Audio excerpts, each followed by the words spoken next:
isa ito mga bossing. Ano yan? 32-bit high resolution, hi-fi music. Test muna natin. Kulang pa talaga ako na surround. Wala pa ako sa surround dyan.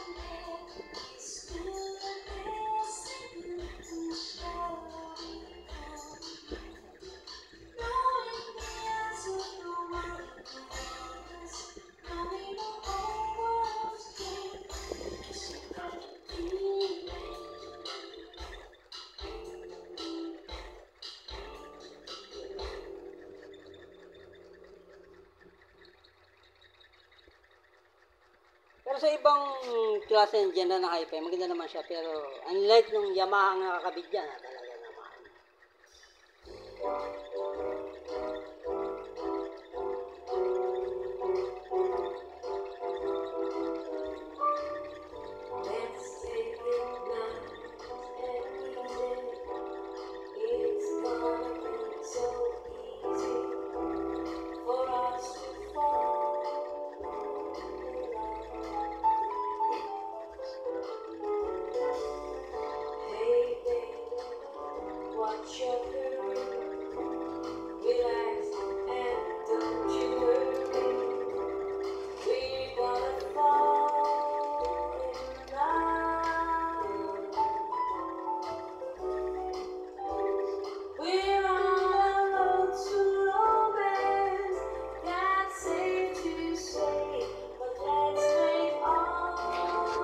Mga bossing,